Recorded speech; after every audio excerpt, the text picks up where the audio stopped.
And Madam Clerk, please call the roll. Mr. President, All right. This morning, we are so pleased to have Chaplain Ray Ranker, very good friend of a pastor who lives right down the street from me.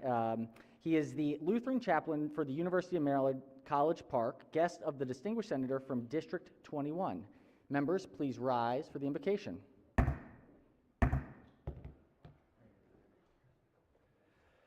Siblings, I invite you into a moment of prayer and reflection.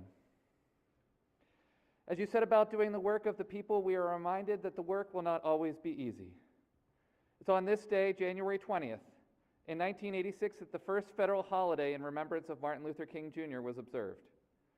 While we remember and honor his legacy today, we often forget that he, and by default his message, had a disapproval rate of 75% in the year of his death. Doing what is right and just in the interests of the marginalized is not often popular. His fight for racial justice, peace, and economic justice, including actions to lift up the most vulnerable and poor, continues to be relevant and urgent in our state, in the country, and the world. I pray, O God, especially today, that you continue to empower us, and especially this chamber, to be a force for good in the world, and to carry on the legacy of prophets like Dr. King. As servants of your people, give wisdom, guidance, and protection to these senators and all public servants, as they make decisions and forge legacies that advance the well-being of all Marylanders, especially the poor and the marginalized. Amen. All right. The chair recognizes the senator from District 33. Thank you very much, Mr. President. We'd ask that the prayer of the minister please be journalized on behalf of the senator from the College Park. 21st. Without objection, we absolutely will journalize the chaplain's wonderful invocation this morning. All right, senators, yes, chair recognizes the senator from the 21st. I appreciate the senator from my colleague from Anne Arundel County proposing we journalize the pastor's prayer, because then they'll be able to read it. And I apologize for being late and not being here for it. Pastor Ranker is a through and through Terp. He's the Lutheran chaplain at College Park. He lives in College Park with his family. He went to the University of Maryland, and a tremendous leader in the community. So I appreciate his coming today. Thank you, Mr. President. Thank you, Senator, and was roommates with my friend and fellow Lutheran pastor that lives down the street, Mark Parker. I'd love to hear the details on that sometime. Fair enough, yes. They're both Lutheran pastors today. Something happened in that dorm room, you know. All right, senators, chair recognizes the senator from Baltimore County. Yes, thank you, Mr. President. In the gallery, Senator, give us just one moment. Let's just do the roll call really quickly. Just give us 1 second. Has everyone recorded their presence? If so, the clerk will take the call. With 42 members present in the chamber, the Senate of Maryland is now in session. Chair recognizes the senator from Baltimore County. Thank you, Mr. President. In the gallery is my friend, Philip, who has traveled all the way from Russia to be here. And just, if we can give him a round of applause. Welcome, Philip.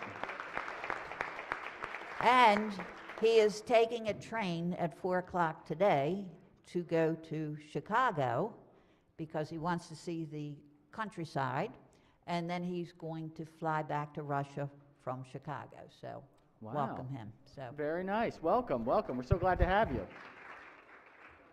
Excellent. All right. Well, senators, we have some resolution today.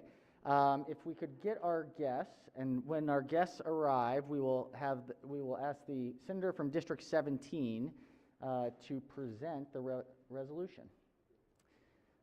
It's awfully nice to be able to partially have guests again, not just watch on the big video screen from last year's experience.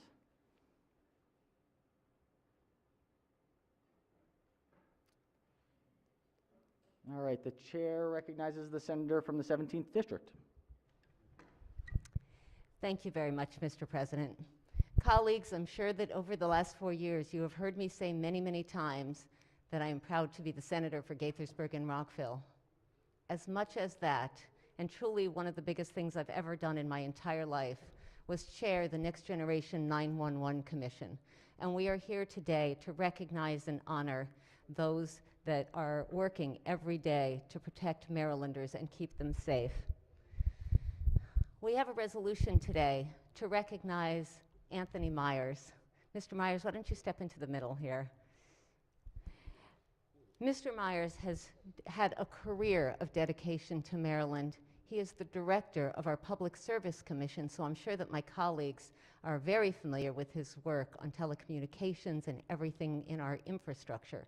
But what you may not know is that since August 30th of 1999 until last month, he has been on and then chaired the Emergency Numbers Systems Board, now renamed the 911 Board.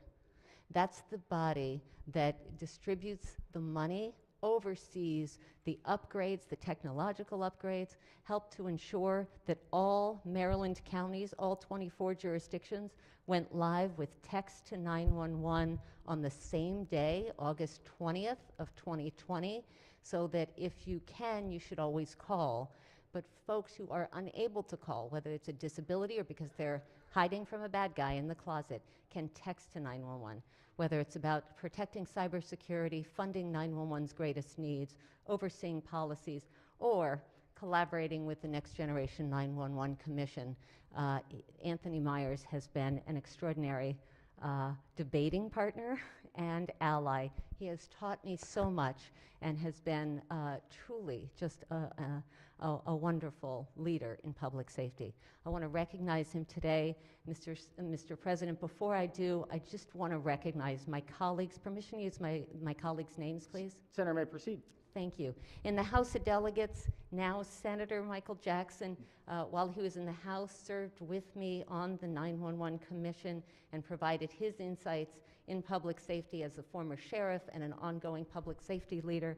And then for 4 years, my friend and colleague Ed Riley has been a leader, and I'm going to ask you to wait a little, and partner and ally on all things related to 911. So I want to recognize them. And if the clerk could possibly read the citation to Mr. Meyers, please. Clerk will read this, the resolution. Be it hereby known to all that the Senate of Maryland offers its sincerest congratulations to Anthony Meyers in recognition of serving as Maryland 911 Board Chair for over 2 decades, significantly advancing the quality of Maryland's public safety. The entire membership extends its best wishes on this memorable occasion and directs this resolution to be presented on the 20th day of January, 2022. Congratulations. Clerk will call the roll. Mr. President, Has everyone recorded their vote? If so, the clerk will take the call. The Senate of Maryland unanimously celebrates Mr. Anthony Meyers in recognition for service as the Maryland 911 Board Chair for 2 decades. Thank you so much for your public service.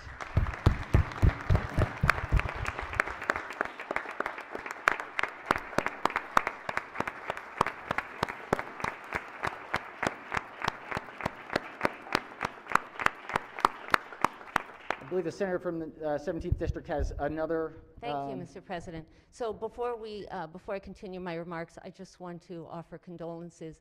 Mr. Meyers' wife, Brooke, was going to be with us, and sadly, his father-in-law, her stepfather, passed this morning, and so she's not with us. So I know the entire body joins me in sending condolences. We're sorry she's not here for this very happy occasion.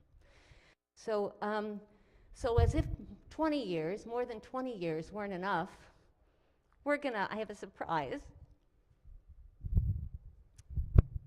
One of the best decisions I ever made in this whole 911 journey was asking Steve Souter to be my vice chair. Steve has done over 50 years of service on 911. He was there in the very beginning. He is wise, he is respected, he is loved, not just in this region, but around the country. He just had knee surgery because otherwise, I assure you, he would have no walker. He is spry, he is intellectually agile and engaged 100% of the time. Whenever I had a tough decision to make, I'd call Steve Souter, and if he agreed with me, I knew we were on the right track. Just to briefly give you an idea, he ran 4 jurisdictions in the National Capital Region. He ran the 911 Center in D.C., in Arlington, Virginia, in Montgomery County, and closed his career in Fairfax County, Virginia.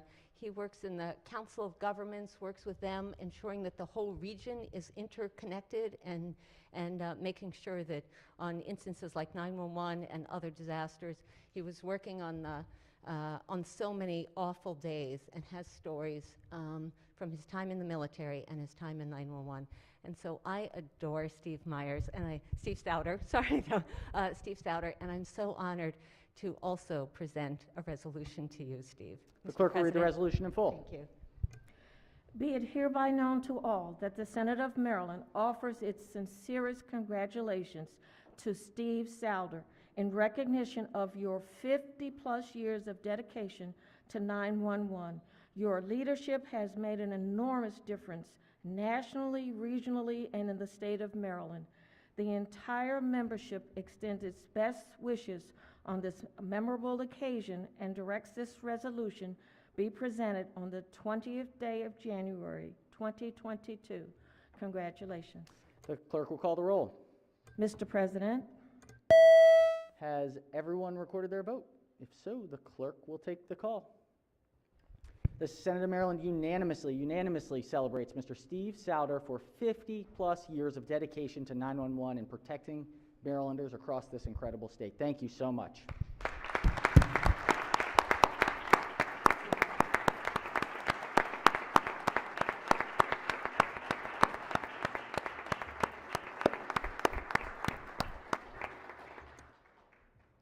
All right, the chair recognizes... Two more, sorry, before I yield. I just Senator, want to Senator, recognize very briefly who else is here, so you all know who's here. I think you probably all know the Maryland Department of Emergency Management, our acting secretary, Russ Strickland, who's been an extraordinary partner in all things 911. Anna Sierra, who ran the 911 centers in both Dorchester County and Caroline County, who now works for MDEM as the Chief Development Officer and Russ's right arm. Scott Roper, who's the director of the 911 board and has been there for 7 years. And after Mr. Souter, Mr. Meyers, Jack Markey, who is not just the director of the Frederick County 911 Center, but also now the incoming chair of the 911 board and does so much more regionally, and he's an extraordinary leader. And while I've got the mic, my staff is upstairs. If you guys want to just stand up really quickly. My chief of staff, Abby Snyder, and then Jessica Damiani and Rachel Applebaum. So thank you all for being here. Thank you, Mr. President. Thank you, Senator. All right, chair recognizes the senator from the 33rd District. Thank you very much, Mr. President. Ladies and gentlemen, as we work day in and day out in the state of Maryland on behalf of our citizens, we only can hope and pray that we have the determination and the success that the senator from Gaithersburg and Rockville has. If you remember, she has been pushing this rock up the mountain, and the first 2 years she got no love, she got no success. As a matter of fact, I think the criticism rained down on her pretty hard. But she had faith, and she had role models, people in her district that she was doing things for. And she has changed the face of the state. It is a nonpartisan, bipartisan issue. She has allowed me to come along and help carry her papers once in a while. We have delegates and senators, Republicans and Democrats, because this is truly a core function of government. And we all will always remember the important work that this senator did, Mr. President. Well said, Senator. Thank you so much. Well said. Chair recognizes the senator from the 40th District, followed by the senator from the 27th. Thank you, Mr. President. I was given instructions by my wife this morning, who's a dear friend. Oh, Senator, can we just, let me get Senator from 27th, from 911? Is it 911? Yes, it's Oh, I'm Mr. sorry. Meyers. Please, Senator, may proceed. Yes. I'm sorry. So my wife is a dear friend of Mr. Myers' wife, Brooke, and she's been an extraordinary friend of ours. And so she's instructed me this morning to thank you not only for your service, but being an extraordinary human being, and we send our best to you and your family. Well said. Thank you, Senator. Chair recognizes the senator from the 27th district. Thank you, Mr. President, and I've had the extraordinary opportunity to serve on the Next Generation 911 board. Again, when you've spent your life in service to a cause, there's always innovations that need to take place. Oftentimes, those are reluctantly taking place, but this dynamic team that you see before you, and there are others, to have a group of true stakeholders who are actually focused on the mission of service to our citizens of Maryland, can't ask for a better board than that or commission than that. So honored to serve. Mr. Meyers, thank you for all of your service as well as your tutelage and your mentorship from the commission. Mr. Souter, you are the face of 911, so honored to be on that board. Thank you. Thank you so much, Senator. Thank you. Well, we celebrate you all. Thank you. You have helped create the bedrock of our emergency management system, and we just can't thank you enough. Thank you all for being here today. It's an honor to be able to celebrate you. All right.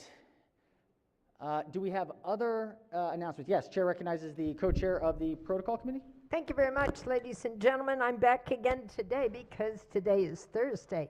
And I informed everybody on Monday and Tuesday we would be having pages here in person. So today is our first day. We are pleased to have two wonderful students from around the state. First, Hannah Park from Wycomico County, District 37B, James M. Bennett High School.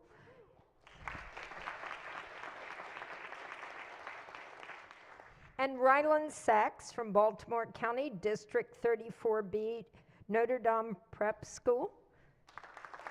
Thank you, ladies, for being with us today. We appreciate the opportunity to work with you.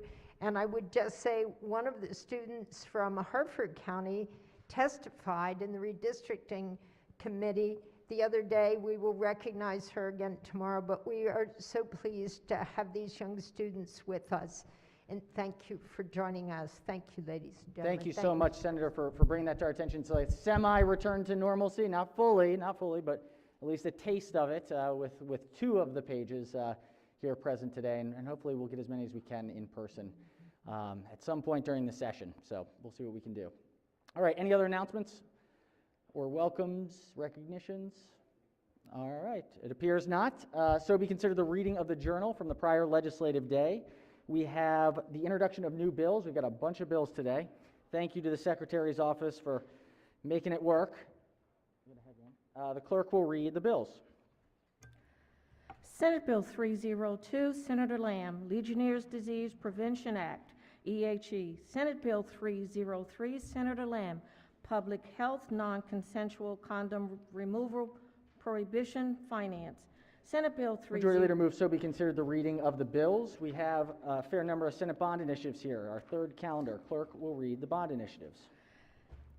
Senator Young, Ranch Residence Hall. Senator Young, Lefty Kreh Memorial. Senator King, Jewish Foundation for Group Homes Activity Center. Senator Patterson, Fort Washington Medical Center. Senator Patterson, Camp Springs Elks Lodge, number 2332. Majority Leader moves so be considered the reading of the bond initiatives. They'll be referred to the Capital Subcommittee. All right. We've got one order of business today left. This is the Senate third reading calendar. The clerk will read the bill. Senate Joint Resolution 2, the President, Legislative Districting Plan of 2022. All right, Senator, Senate Joint Resolution number 2 is on third reader for final passage. Is there any discussion? Chair recognizes the senator from the 33rd District. Thank you very much, Mr. President. We're presuming that the vote will be just like yesterday, party line. But I just wanted to add just a little bit of texture for some of the discussion we had yesterday. The good senator from Frederick mentioned who can submit a bill, whether the governor has the opportunity. I just want to remind those of you who've been around for a while, 10 years ago, 2 senators submitted a map for reconsideration. One was our good friend, E.J. Pipkin. The other was Senator Joe Getty. Both of the maps were reviewed and dismissed, and the Democratic map was moved forward. Any of us could have submitted a map, so I just want to make sure that's part of the record. And there's just 2 points I'd like to make as we finalize our discussion. It was very eloquently discussed yesterday about the disenfranchisement of independent voters. 40 to 43 of these districts, both R's and D's, will be decided by the primary election. We're disenfranchising an awful lot of people. When you look, and all of you can probably tell me how many people came out in your primary election. Those are the people, a small, narrow, activist group who really decide what happened in this room. And I find that uncomfortable because voters should be picking legislators. We shouldn't be picking them. And this disenfranchisement is a real problem, not only in Maryland, Tennessee, Texas, all around the country, but we need to address it in some manner. I was hoping for leadership in this body, and we didn't quite get it. There was also a great amount of discussion about the transparency. And I have to share with you, there was a lot of public interaction, but I don't know about the transparency in actually drawing the map. And that was the question that rose several times yesterday. Who had their hand on the pen? Now again, we look to our staff, our very capable Department of Legislative Services staff, but I'm sure they had input. But they didn't get so much input from this side. I've been told stories about our great minority leader in there talking about different issues, but I'm not quite sure our side had a significant amount of input in the transparency of what happened. So, Mr. President, I will be voting against the joint resolution. I just wanted to make sure that these 2 points were re-emphasized this morning. Thank you very much. Understood. Thank you, Senator. Chair recognizes the floor leader. Thank you, Mr. President. There are just a couple points that I just want to just reiterate this morning. You know, I have watched this whole process. This is the second time I've done it in my career here. And I think there was a whole lot of input to how this happened. And I look at our staff that put a lot of hours into this, and I respect the knowledge that they have in putting that together. But this map that we have on third reader today, it demonstrates a commitment to the Federal Voting Rights Act by ensuring that minority voters retain their ability to elect their preferred candidates. It ensures continuity of representation by keeping a majority of Marylanders in their current districts. And I think that was really important in people that I've talked to, that if we could keep as many people in the same district that they were in before, people were very happy about that because they've gotten to know their representatives. And it maintains a maximum district population deviation of no more than 4%, the lowest deviation seen in several recent maps. So I think we've done our work, and I will be supporting this map today. Thank you so much, Madam Chair. All right, Chair recognizes the senator from the 37th District. Thank you very much, ladies and gentlemen. I will be voting against this initiative again today, but I just wanted to add my observations. This is the third time I've been through redistricting. And one of the things that appears to me, you know, early on, our Constitution set out that every single county had at least one senator, one representative. And I think that's very significant because I believe through this process and through the years, and as much as we want voter engagement, I think we are decreasing voter engagement, and we are pushing it to the extremes. I think my colleague from Western Maryland said it very eloquently the other day as he gave his historical perspective. But it looks to me we are increasing the competitiveness within the parties by virtue of how the redistricting has gone. And so that does decrease and the voter turnout and engagement that we would like to see across the board, because we really want true two-party competition and sharing and exchange of ideas to be able to set the best policy for all of our citizens. And as I thought about this, I thought, I had the privilege of sitting on the STAR Commission. I've been on a lot of commissions and boards that evaluates the process on a regular basis. We had an in-depth evaluation when we did voter registration to be able to do the census. But I wonder if there's ever been an evaluation of how the redistricting process has gone. I think we've critiqued that as we've had our debate here on the floor and in our committees and heard about that. But I wonder if in the future we really need to seriously look at what our forefathers laid out and why, and then look at, have we in fact strayed far from that? Do we really accomplish what is desired to be accomplished through the redistricting process?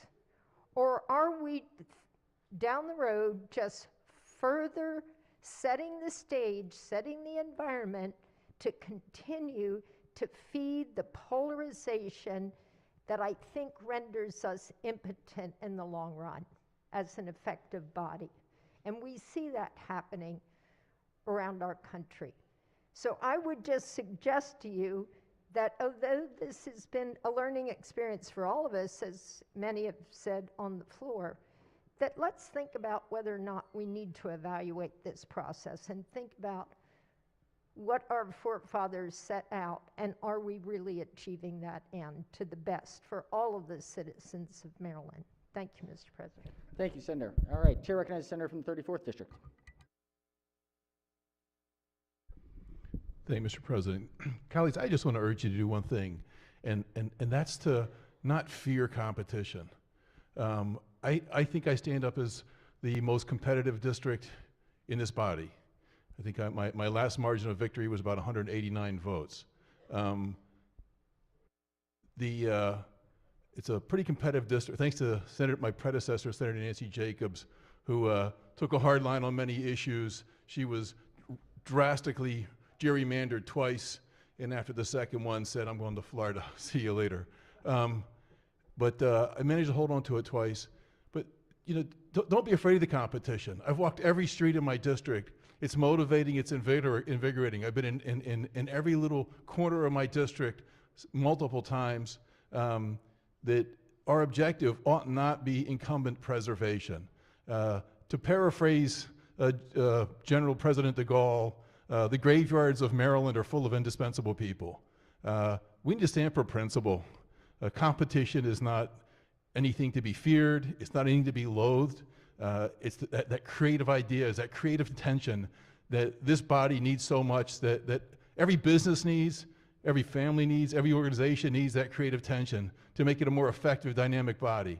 And I think that we all really ought to be looking primarily not at incumbent retention, which I truly believe was the ultimate goal of this map, and really focus more on creating the dynamics that bring into this body the best and the brightest that really represent the outcoming of the creative tensions in any organization. Thank you, Mr. President. Thank you, Senator. Chair recognizes the Senator from District 10. Thank you, Mr. President. As one who spent $14,000 when the last redistricting occurred, and I felt that the district lines that were available to me were unfair, and in some cases I had not a single person of color in whole precincts. I would just say this is about competitiveness. It's about our speaking to whoever the voters are that we happen to inherit, and learning their issues, their concerns, and the world in which they live from their perspective, and then appealing to those voters about policy changes that will make Maryland better for all of us. So I've been there and had nothing to do with whether people were Republicans or Democrats. It's about competitiveness. It's about learning the needs and concerns of your voters, and I sure wasted $14,000 and I won anyway, in spite of the fact that I had precincts with not a single person of color in them. So let's think about the bright side and start figuring out right now what we can do for the new voters that we'll all inherit. And good luck, everybody. Thank you, Senator. All right, any further discussion? Chair recognizes Senator from District 1. Thank you, Mr. President. I'm not going to get up and say those famous words that said in here a lot of time that I really wasn't going to get up on this issue. So I'm going to say I had a debate with myself starting yesterday whether I should say anything or not say anything, because what I say, most of you probably put it in one ear and out the other. And if you don't, you probably forget it when you walk out the door. But I thought maybe I ought to say a word or two. You know, I give credit to the people who put maps together, because it does take a lot of time, a lot of effort to do that. And whatever you do, you're not going to please everybody. And in a lot of cases, it's not just Republican, Democrat. I look at some of this as rural-urban scenarios along the line. My colleague from Eastern Shore mentioned years ago when the Constitution was set up, I still think it would fit the one person, one vote rule, that every county ought to have a senator, and if you want to have 47, you proportion the rest of them by population, which still means the most populated areas would have more senators. I served, when I first started, in District 1, we had 1A and 1B. And 1B had 2 delegates. And the whole time, when that scenario was in place, the 2 delegates from 1B mainly came from the big city area of Cumberland. The other parts of 1B, because people were outnumbered, didn't get elected.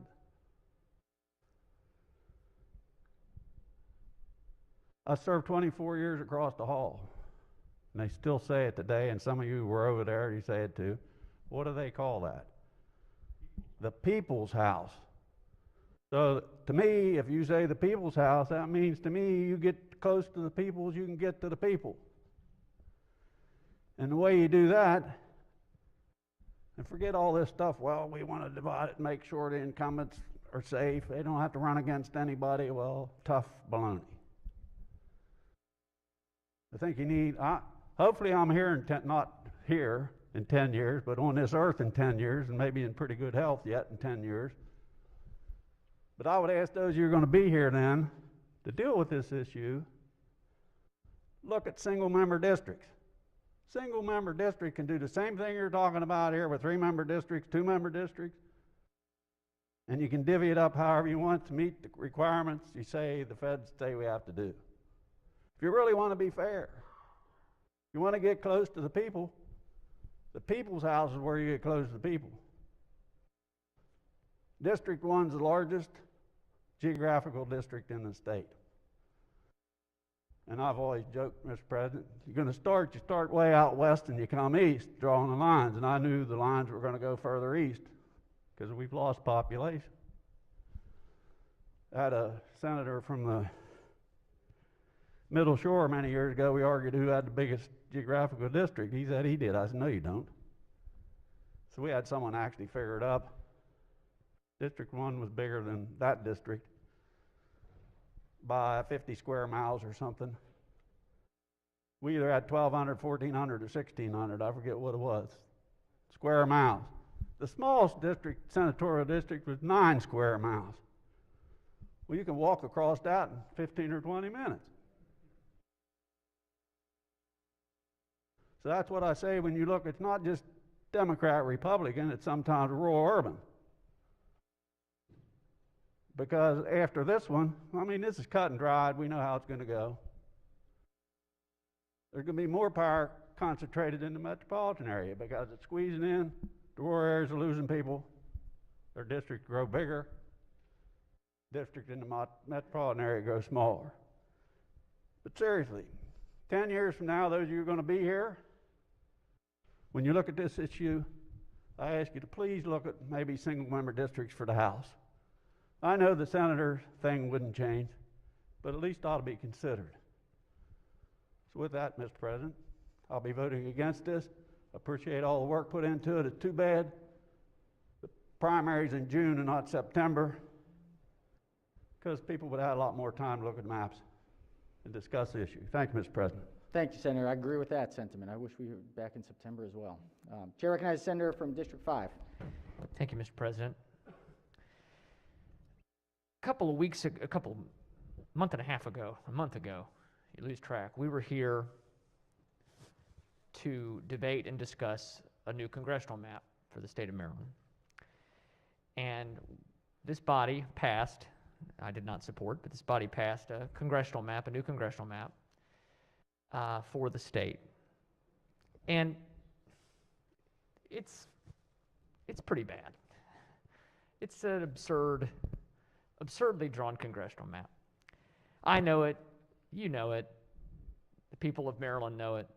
Some people don't care, but it's absurd. The previous map was absurd. And in the debate, I think if there's any sting of guilt in anyone's heart in here for passing such an absurd map, that sting of guilt was salved by the idea that, well, the other side is doing it too, and you can look at maps in other states, you know, that the other party did, and we can argue and debate that, but we know both parties have engaged in that in the country, and after all, control of Congress is at stake, so we have justification. That's the sentiment I got from a number of people sort of on the other side of the issue wanting to pass the absurd map that we passed. Well, you don't have that excuse now. This is not about control of Congress. And drawing fair state legislative maps is not about control of this chamber. We're a very blue state, and no matter how you drew the map, you would have control of both, the Democratic Party would have control of both chambers in this state. There was a statement made shortly, a little while ago, in defense of the map that says, well, one of the things we tried to do was to keep most people in their legislative district because for continuity of representation. And we did that. I don't know what the numbers shake out at.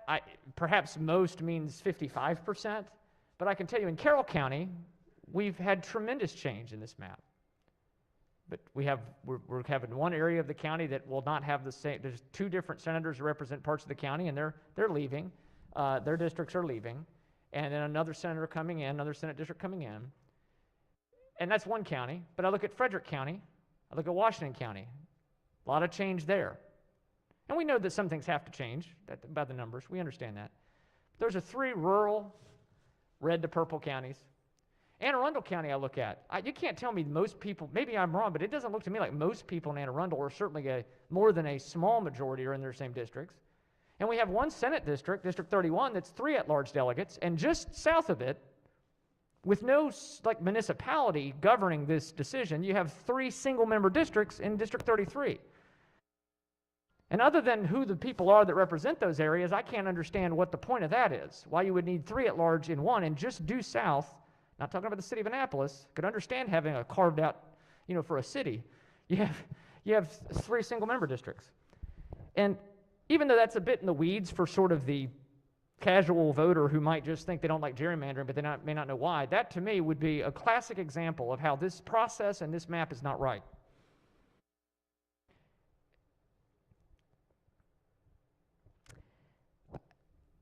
I'll also say, it was alluded earlier, it's a shame we haven't been able to look at this more. And I agree with that. And I've had some conversations privately with colleagues in this chamber that I think we all acknowledge we'd like to find a better process for this in the future. But of course, the future is 10 years from now, and I probably won't be here. Most of us won't be here. It is true that Governor Hogan, in his first term, actually put together a commission, and one of the co-chairs, I believe, was a former senator from Baltimore City. And I think the current minority leader in the House was a part of that committee as well. And they came up with a plan for a nonpartisan redistricting commission that our body summarily dismissed very quickly. There was an alternative about when 5 other states do it, we'll do it. Well, now a lot of states have done it, but a lot of states have put in nonpartisan commissions, but we still haven't made any change in our process. It's clear the die is cast here, and the vote's going to be what it's going to be. But I want to say one other thing. I think one of the best points that anybody's brought up in this entire process has been we are disenfranchising people in a general election, particularly independents and unaffiliated, because a high percentage of the races will be decided in primaries. It's not right. It's not good. It's not good for competition.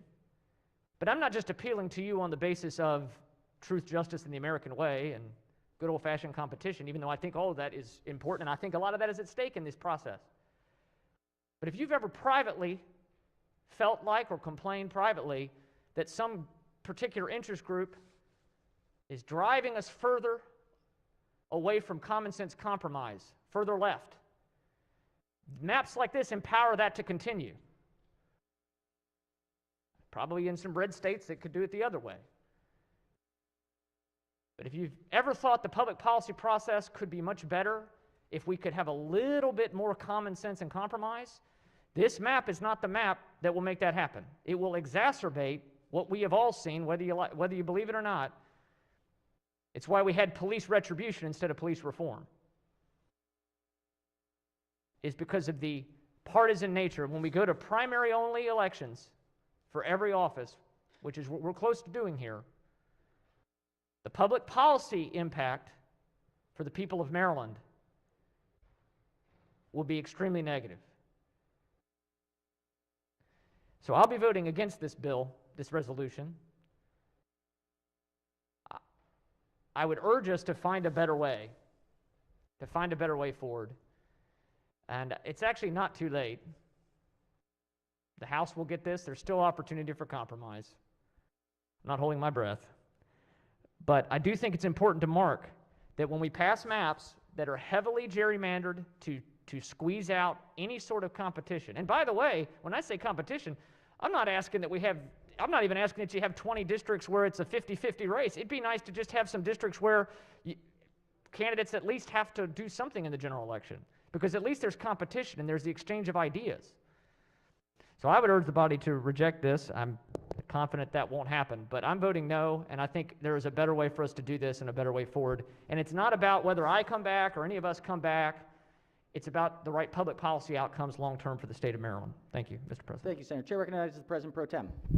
Thank you, Mr. President. Colleagues, I just want to acknowledge, first of all, that a lot of thought has gone into the presentations that each member has made on second reader and third reader today. I also wanted to acknowledge that change is uncomfortable. Change is hard. And what happens every 10 years is that we acknowledge the change in our state. There has been, in the state of Maryland, a shift in the population. Some jurisdictions have seen growth, and some have seen a movement away from their jurisdiction. That informs the work that we all set about to do. We've heard conversation from colleagues about the process, and we've heard different thoughts about what the outcome should be. At the end of the day, I'm rising to support SJ2 because for me, it represents the work that has been contributed to by Marylanders. We heard in our testimony in the hearings across the state from our neighbors who said that they wanted to have certain changes in their districts, and some said, you know, the interesting thing, and I said this when we talked about the last map, we heard competing conversation from some constituents about the same areas. But for the most part, we heard people who were satisfied with their representation. The vast majority of our citizens said they were satisfied with their current representation. And so the fact that this map used the legal standards that have substantially equal population in each district, we avoided racial gerrymandering, we followed the Voting Rights Act, the Federal Voting Rights Act. We complied with that act. We made sure that our districts consist of adjoining territories. We gave due regard to natural and political subdivisions and boundaries. We could not, for each member of this body, develop the ideal district or the ideal scenario. As a matter of fact, for some people, their current districts may not be the ideal districts.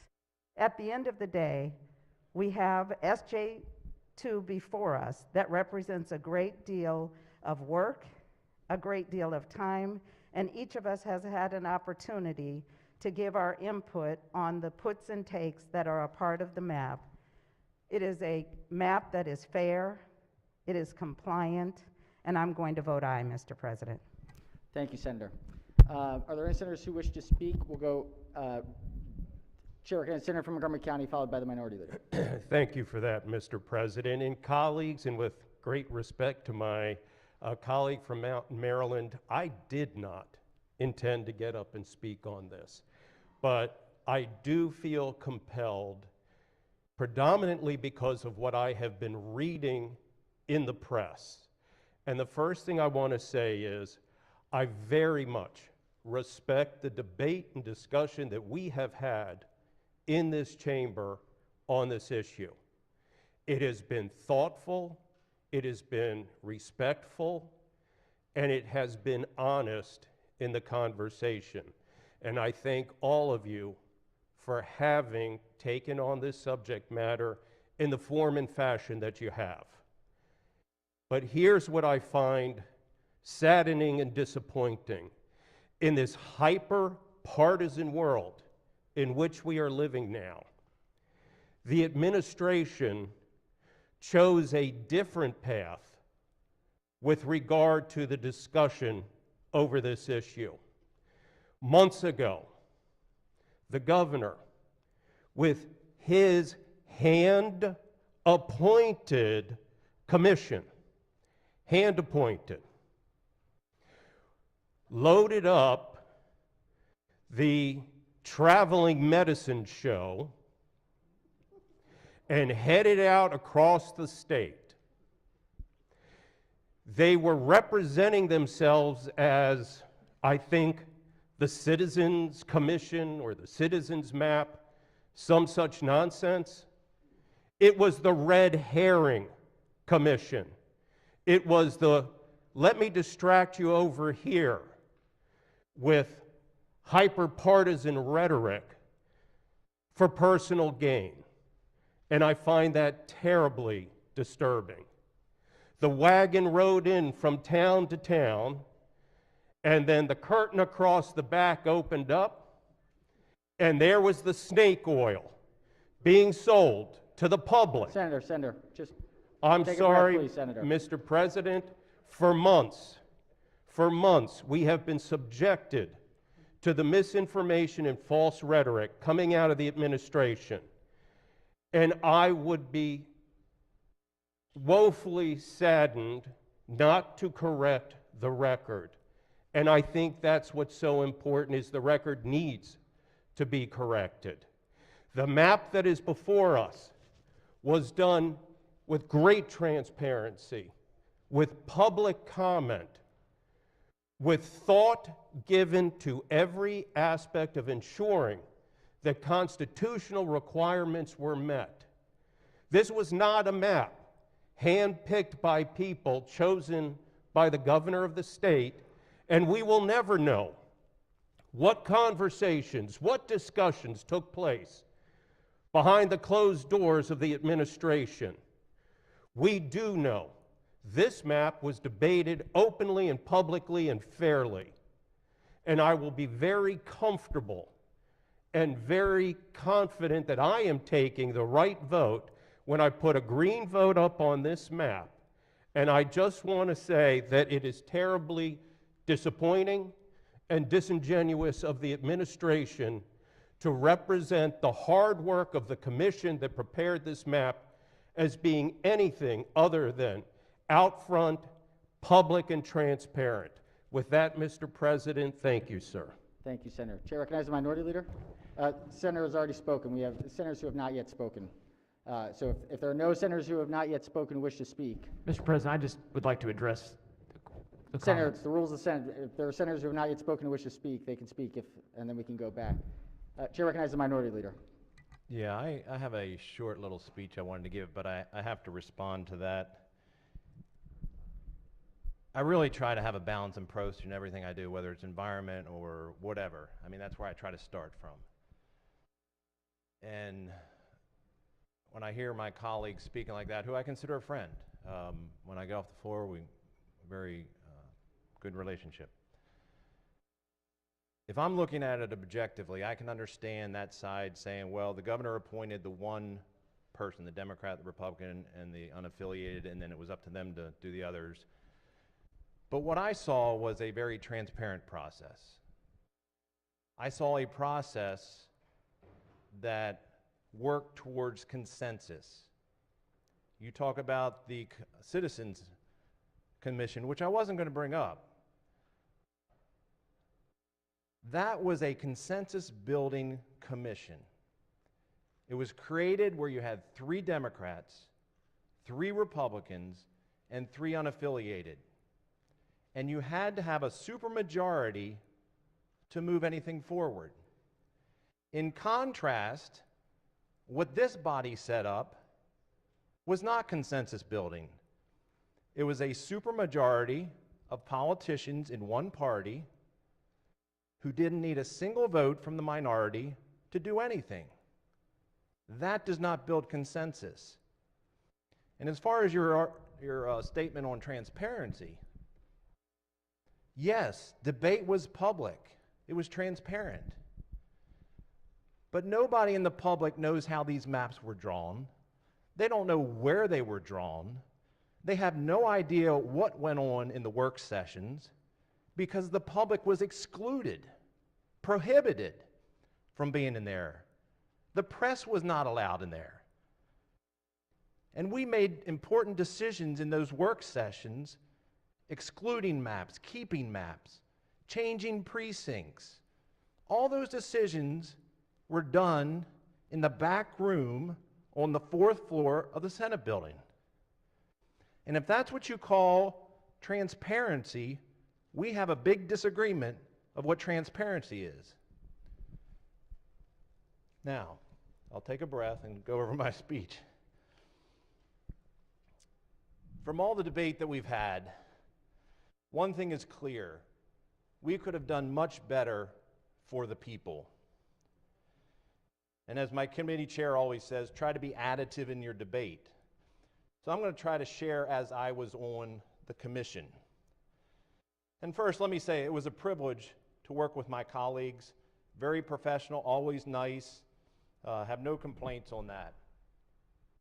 But that being said, it was one of the most personally difficult tasks I've done in the Senate. And it was not because I had to travel all over the state during the public hearings or attend the numerous work sessions. It was because before we even started, I knew the commission would ignore the people's call to stop gerrymandering, whether on congressional or legislative maps. And that's one of the reasons we had so few people show up to the hearings. They knew that their voice was going to be ignored, and they didn't want to waste their time. We heard from individuals, and we also heard this from organizations in their public testimony, those dealing with voting rights organizations, that same comment. At most of our meetings, we were lucky if we had 5 or 6 people testify. And most of them were candidates or organizations. That's compared to the hundreds that showed up to the citizens' hearings.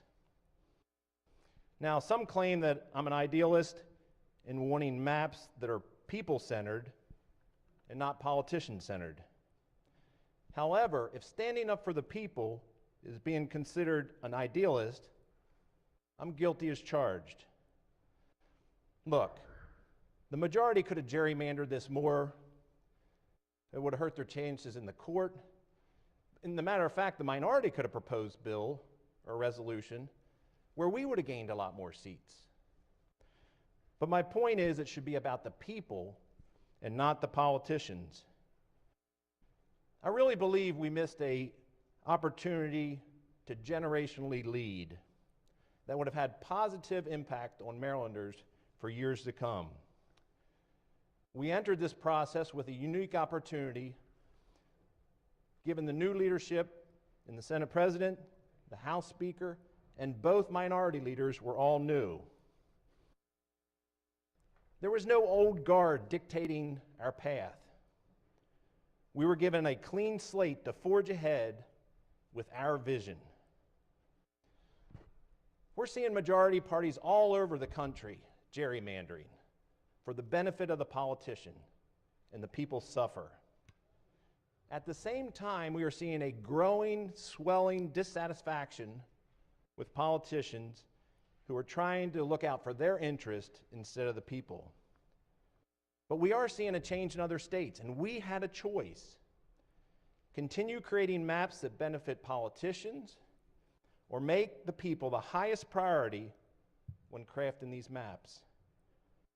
This map chose the easy path of benefiting politicians. Now, I understand the political pressures that would have been placed on the commission members if they had chosen to put the people's interests first. But I would rather stand with the people than a political party any day. It would have been challenging, but when we follow the status quo, history rarely remembers. History honors those that have the courage to stand on principle and to do what's right, independent of the struggle and the cost. We had an opportunity to make positive generational change, not that benefited Democrats or Republicans, but the people. This map, we've heard about disenfranchising unaffiliated voters, packing and cracking for political advantages, and many other issues. We had the opportunity to show great leadership in an arena that favors politicians over people, and yet we settled for the status quo. As a result, I cannot support this resolution. Thank you, Mr. President. Thank you, Senator. All right, I think we may be ready to vote. Can we hit the bells very quickly, Madam Secretary? Senate Joint Resolution number 2 is before the body on third reader for final passage. Any further discussion? If not, the clerk will call the roll. Mr. President, Has everyone recorded their vote? Anyone wish to change their vote? Explain their vote. Chair recognizes the senator from the 17th District. Explain your vote. Has 2 minutes. I'm explaining my vote. Thank you, Mr. President. I'm voting green, and I'm very proud to do so. I want to thank my colleagues and everyone who served on this commission, but I also want to thank those who were appointed by the governor. They put in a lot of hours. They were thoughtful. They engaged. I attended online several of their sessions. They brought in a constituent of mine to serve as the Latino outreach. I think they did well-intentioned work. I disagreed with their outcome, which is why I'm voting green. But I think we owe them our respect and gratitude for their time and their service. Thank you, Mr. President. Thank you, Senator. Chair recognizes the senator from District 5. Has 2 minutes to explain his vote. Thank you, Mr. President. Explaining my vote, I've laid out the case why we should reject this map. I do want to say I appreciate what my colleague just said, because I was concerned about, let's be sure that we honor and respect the sacrifice and hard work of a group of people that I found to be very diligent, forthcoming. I didn't like everything that the governor's, that the nonpartisan commission map did, that the governor submitted as his map here, but I thought that they acted very much in good faith, and I think it's important to recognize that and not disparage that. This map, we can do a lot better. I laid out the reasons why. I'll be voting no. Thank you, Senator. Chair recognizes the senator from the 35th District. Has 2 minutes to explain his vote. Thank you, Mr. President. As I voted on this today, I'm looking, this is something we only do every 10 years. Are we putting forward the best product possible that we can? And I really believe we are not. We heard, I'm glad my colleague from Montgomery County is against hyperpartisanship, because we need to get away from that. And one other thing I wanted to mention, I feel like this is rushed. Yesterday, a special order was denied. And I see, looking at my laptop, that the House of Delegates is recessed until Monday at 3:30. So the argument for not allowing that special order was we didn't have time. Well, considering the House is not until Monday at 3:30, I think we would have had time. This was rushed. This was a big deal, and that's why I voted against it. Thank you, Mr. President. Thank you, Senator. All right, any further senators wish to explain their vote? Chair recognizes the senator from Charles County. Just 2 minutes to explain his vote. Yeah, thank you, Mr. President. Colleagues, I voted green because I believe the map put forth by the Maryland General Assembly is a great map. I just want to say, very few people for hearings come to Southern Maryland. The Legislative Commission came to Charles County. I was at that well-attended hearing, lasted a couple hours into the night. I heard you went all over the state. Thank you for coming to Charles County of Southern Maryland through the worst traffic in the nation. You did it. Thank you. You reached out to everyone in the state, so I really appreciate that. Thank you for listening and reaching out to us. Thank you, Senator. Any further explanations of votes? If not, Chair, in explaining his vote, first and foremost, I want to thank everyone for the debate today. I know we had a couple moments, but it just, this has been a tough issue across the country and all around. I know there are differences of opinions, but I really appreciate the level and tone of the debate. I think it showed what the Senate can be. And even if we may have landed in different places, I really want to thank the Minority Leader for participating and other members who participated on the Legislative Redistricting Advisory Commission. That process was incredibly eye-opening for me in hearing from Marylanders across the state. I want to thank the President Pro Tem for her participation on that commission, our colleagues in the House as well, the Chair, Carl Arrow, and most importantly, the legislative staff who truly did yeoman's work setting up these commissions. This was data that came significantly later than it has ever come before, with session 3 months away. It was a very different process, and certainly the first time I had to experience the process. The interesting thing about redistricting is it's one of the very few areas where it's a zero-sum game. When a line moves, someone wins and someone loses, and whether that it's all relative. But what I know is that from the very beginning of this process, we led with a focus intently on creating a fair map that complied with all legal statutes, constitutional and statutory responsibilities that we have to pass a legal map that fairly represents Maryland. I'm voting green because I believe the people of Maryland can be proud of this map. I am proud of this map, and I think when the House passes it, hopefully in due course, we're going to move forward a fair map for the next 10 years. And so I just want to thank each and every one of you for moving us along through this process, and the staff, the members of my team who were able to help navigate. We get to move forward to the policy work these days. So thank you all, and with that, the clerk will take the call. With 32 votes in the affirmative, Senate Joint Resolution 2, having received a constitutional majority, is declared passed. Senators, the desk is clear. Desk is clear. Desk is clear. We have a pro forma session tomorrow. Pro forma tomorrow. So for those of us that will be here, but it will be Majority Leader, Minority Leader, myself, just to introduce bills. Any other, let's do committee announcements. Chair recognizes the Chair of Finance. Thank you, Mr. President and members. The Finance Committee will meet for a joint briefing with the Senate Judicial Proceedings Committee, the House Judiciary, House Health and Government Operations on hospital liability, and on the 2021 Health Services Cost Review Commission report. That's at 1 p.m. And immediately following that, members, we'll give you 15 minutes to get to the committee room because we've got a voting session. Thank you. Thank you, Madam Chair. Chair recognizes the Chair of Education, Health, and Environmental Affairs. Thank you, Mr. President. The Education, Health, and Environmental Affairs Committee will convene at 1 p.m. for bill hearings. We have 10 bills, mostly sunset review. Thank you, Mr. Chairman. Chair recognizes the Chair of Budget and Taxation. Thank you, Mr. President. Budget and Tax will meet at 1 o'clock for briefings, the highlight of which will be learning about our new responsibility in procurement. Wonderful. Excellent. Thank you, Mr. Chairman. Chair recognizes the Chair of Judicial Proceedings. Thank you, Mr. President. JPR will meet with, as before mentioned, for a briefing of the cost review system liability report at 1 p.m. And then tomorrow at 8:30 we'll meet for a quick voting session. What I hope to be a quick voting session. Thank you, Mr. Chairman. Any other? Yes, Chair recognizes the Chair of the Baltimore County delegation. Yes, for the Baltimore County senators, we were supposed to meet with Dr. Williams this afternoon, but because of the snow, which I haven't seen any yet, he can't Zoom either. So I will check your emails because we're trying to get another date straight. So please just bear with me. We're doing our best, and just check your emails. Thank you, Senator. All right. Any other announcements? Any announcements for Friday or Monday? If there are any that come to mind for public announcements, please make sure to either provide that to the Majority Leader or Minority Leader for Monday if we have to get anything out on the record. Additionally, Senators, for next week on Monday, remember tests on Monday count for Tuesday. So if you'd like to get tested on Monday, it counts for the Tuesday entrance. So when you come back, and we are going to make sure that we have a much more efficient process next week so we can start on time. All right, any other business before we adjourn? Any other issues? If not, let's take a quorum call before adjournment. Mr. President, Has everyone recorded their presence? If so, the clerk will take the call.